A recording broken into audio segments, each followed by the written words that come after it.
Dalam mengembangkan suatu OAS, Open API, ini biasanya langkah-langkah yang saya lakukan ya. Langkah-langkahnya bisa Anda sesuaikan dengan gaya kerja Anda atau di tempat kantor Anda.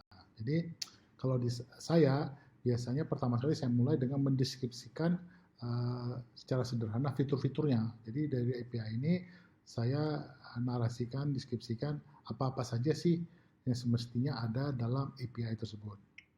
Setelah fitur-fiturnya sudah jelas, baru saya coba deskripsikan skema yang dibutuhkan. Jadi data-data yang yang akan berpindah tangan dari klien ke API dan API ke klien. Jadi kira-kira skemanya dari objek atau tipe data atau data yang akan berinteraksi itu bagaimana. Terus berikutnya baru saya mulai buat berkas baru di Swagger. Saya bikin online Swagger, baru saya buat new API, dan yang pertama kali saya lakukan setelah saya membuat informasi adalah membuat skemanya, mengimplementasikan skemanya. Kenapa skemanya terlebih dahulu? Sehingga nantinya saya tinggal mengacu-ngacu aja skemanya, tidak perlu lagi ngetik-ngetik ulang.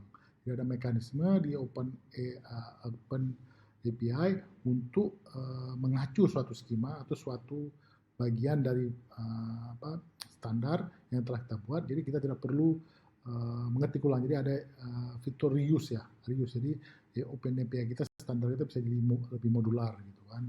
Setelah selesai modelnya, skemanya, baru saya spesifikasi path-path, jalur-jalur API itu sendiri. Jadi bagaimana memanggil API tersebut, standarnya bagaimana, dan seterusnya.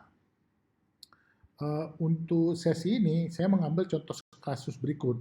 Jadi API untuk memantau lingkungan oleh suatu perangkat IoT. Jadi ada suatu perangkat IoT, dia akan berkomunikasi ke Google Cloud untuk mengirim data, dan Google Cloud bisa mengirim sejumlah perintah ke si alat tersebut. Jadi sensornya itu generik, sensornya bisa apa saja, bisa sensor kelembapan tanah, bisa suhu, partikel udara PM2,5 mikron, PM10 mikron, dan seterusnya. Terserah sensornya. Jadi generik. Yang penting sensor tersebut akan mengembalikan suatu bacaan. Oke. Pengiriman bacaannya itu secara rutin. Oke, secara rutin per waktu tertentu. Jadi ada intervalnya, ada sampling rate-nya lah gitu. Jadi per 1 menit, per 30 menit, per 1 jam atau apalah. Terus si sensor ini juga bisa mengirim warning. Status baterai sudah rendah, sisa 5% lagi ke server, sehingga server bisa ya mungkin menginformasikan adminnya, oh tolong ganti baterainya dan sebagainya, dan fitur-fitur yang lain. Jadi kita akan implementasikan satu fitur ini di dalam OpenAPI.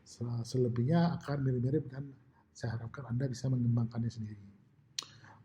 Terus selain melakukan bacaan, sensor ini juga bisa dikonfigurasi secara remote. Jadi kalau tadi kan ada waktu pengambilan sampel misalnya.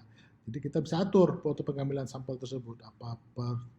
Jangan lagi per 30 menit. Oh ini kayaknya cuaca semakin jelek, mungkin perlu diambil lebih banyak lagi. Jadi diganti per 5 menit misalnya.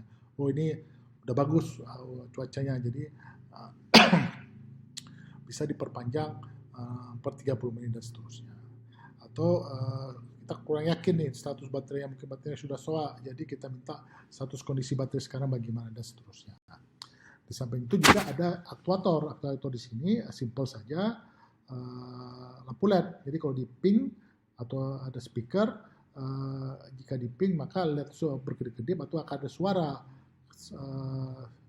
kecil, sehingga si admin misalnya untuk jika ingin mencari alat tersebut bisa menemukannya. Jadi ada aktuator sederhana lah.